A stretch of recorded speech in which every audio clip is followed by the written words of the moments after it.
Hi, my name is Lori. Today I will be teaching the basics of Excel. I have Jeff and Johnson here with me to take a lesson with me.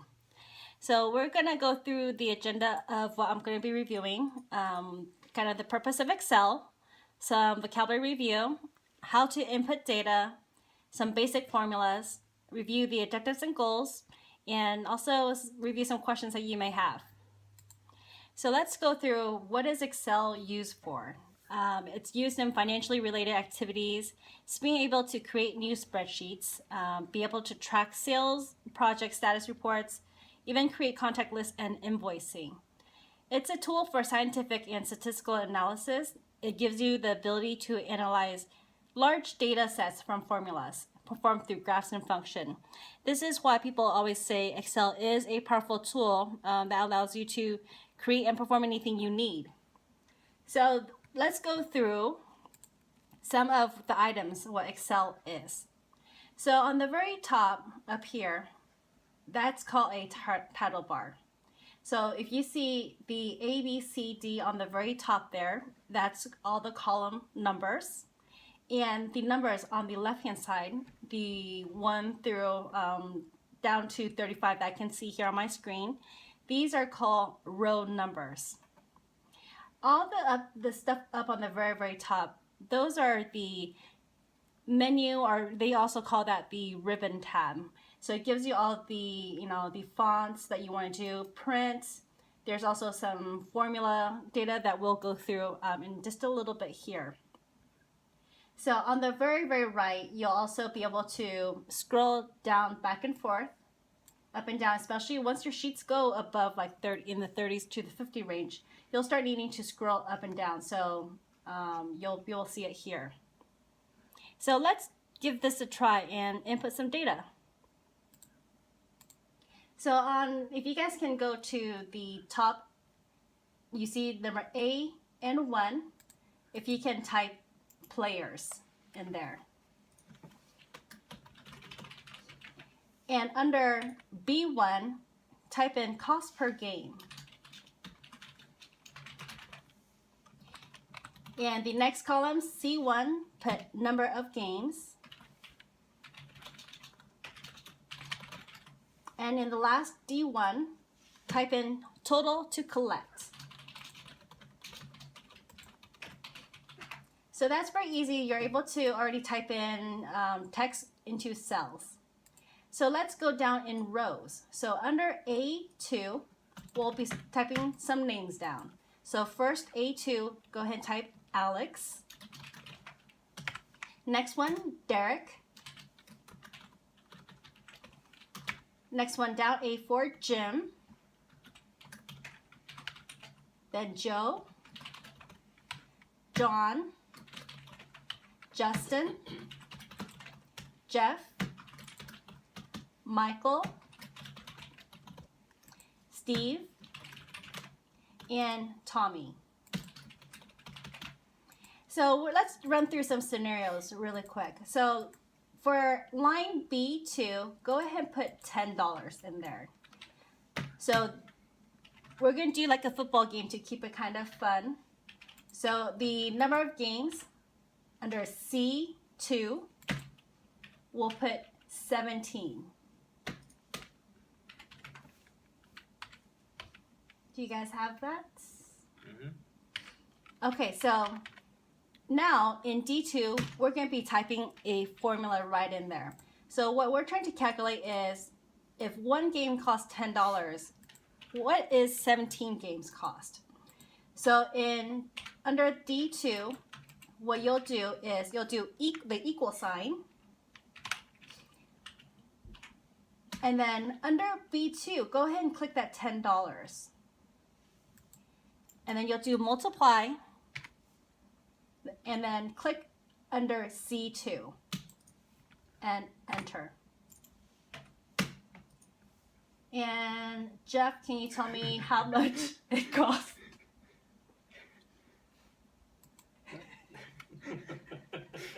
I think you need to put asterisk as times multiply. So enter B2. asterisk. Asterisk worked for me. Right, as a multiple. And then click C2. So you can click that number 17. So it'll automatically tell you exactly what cell. So what is the dollar amount that you received? 170. That's correct. So for a 17-week game, it's going to be $170. So let's say I am the bookie. So I need to collect all the money from all the 10 players that we selected.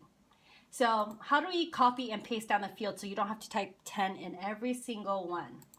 So if you can click number B2 and then do Control C. Then you'll click under B3 and then hold your mouse down and drag all the way down to Tommy's name. And then you do Control V. That's a copy and paste feature. That's a quick usage on the keyboard.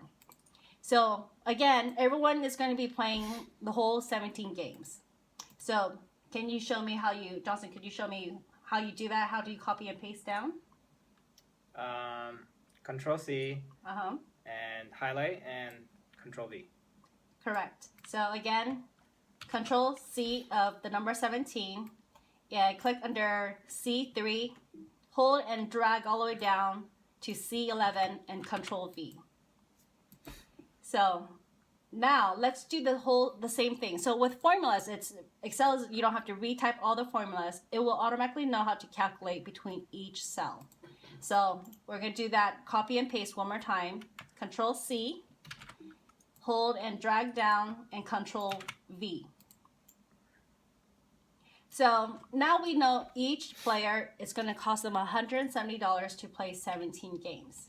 But for me, it's like I want to know what's the total amount I have to collect. So we're going to go under D12. So that's the last cell after the last 170. So let's do a sum formula. Let's go up to the ribbons that you'll see. So you'll see File, Home, Insert, Page Layout, and Formula. Go under the Formula tab. So you'll see a Insert function. And then the next one, it'll say Auto Sum. Auto Sum is just a quick, easy way for you to summarize the total cost. So make sure that your cursor is under D12 and then hit that Auto Sum button right there. And it automatically will calculate the formula for you. Equal sum, parentheses, D12 to D11. And then click Enter. So Johnson, can you tell me the total amount that you will be collecting? I have 1,700. That is correct. So we all got the same number. So once I collect everyone's money, I should be receiving 1,700. So you can see, 10 players is pretty easy to calculate, but you can start imagining how much easier this is going to be. So we're going to do a quick formula change and a quick amount change. So let's say the game doesn't cost $10. We're going to be increasing it to $20. Johnson, what do you think you have to do? Change the cost per game to $20. Correct. So we're going to just go ahead and right next to Alex under B2, we're going to change it to $20. So Jeff, how much do we have to collect for that one player?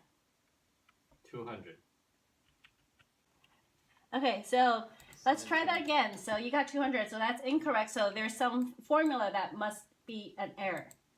So let's try this again. Make sure you have $20 under B2, and then under C2, still 17 games. And under D2, make sure you have the equal B2 times C2. Enter. So what's the cost per player? $340. That's correct. So Johnson, I'm gonna make you calculate the total collection. So if we collect $20 for each player, what's the new total collection that I will need to get? So I have to change every single player to $20, right? Correct. And try to use the copy and paste again. So Okay. you're not going to retype everything. So I got 3,400. Correct. So look how easy it is. I don't need to even change the total formula of the sum. Once you input it in, Excel will automatically adjust all the totals for you. So that is correct. That's very good. So after this, we were able to do the text in, type people's names in, and also do some formulas. So, what did you learn today? You're now able to identify the components of Excel. You're able to also know the difference between a workbook and a worksheet. So again, each tab on the very bottom, those are worksheets. And the total Excel sheet is called a workbook. You'll also be able, how to enter text and formulas. You're able to construct formulas using, either the ribbon signs, and you can see how easily it is to access and manipulate data changes for review. Do you guys have any questions? No. No. Okay, so today's lesson is pretty basic and you guys have no more questions. I just want to give you like a quick preview of what the next lesson is. So again, we only entered one data into the sheets. We're gonna start, next time we're gonna start entering things into sheet 2, sheet 3. Do you guys see those little tabs on the very bottom? So we're gonna start inputting. I don't have anything. Oh, so if you don't see anything, do you see a little plus sign or another sheet with a star? Oh, okay, yeah. So if you click that, that tells you that this is your second sheet. You're ready to start a new worksheet. Uh-huh. So next week, next session, we are going to start inputting more data into each sheet. And let me show you what the final product is going to look like. You're going to be able to do a lot of rankings. So we only did 10 players today. We're going to actually be doing 30 players the next time around. So we're going to be able to take all the data from each spreadsheet and then inputting it, have the system run where the data from each spreadsheet will automatically put it onto your master spreadsheet. So you're able to rank all your players, calculate the total points, also the total money that they've won. So did they cover all the amount that they've put into play? So we're going to do this and have a really good time trying this out. So Johnson and Jeff, I'm going to ask you a question. Can you guys see what you could use Excel for in your daily life that would help you? Well, for me, with all the formulas that you show us today, it seems like it's an easy way of calculating a lot of numbers, and especially where you get to drag and copy and paste all the numbers without having to retype everything, which makes it's like cutting corners. So I guess for me as a future user of Excel, I can see myself using it for like accounting works. So yeah. And you're very that is correct. Accounting actually heavily uses Excel to analyze their data. The amount of data that accountants have to use, Excel can do easy calculations, and it also gives them easy ways to detect things that are out of the ordinary. Jeff, can you tell me what you would use Excel for? I think I'll be able to use this to budget, track my finances and investments. That's great. That's actually exactly what I do too, because I even do it to, do my checkbook, because instead of having to write each thing down, I use Excel to help me calculate, and it's an easy match to what my total number is to exactly what my online banking shows. So instead of me manually calculating each thing, Excel will actually do all the formulas for me automatically. So Excel definitely has a lot of uses, so I want to be able to show you all the benefits and have you implement it in your daily lives to make things easier for you. Thank you so much.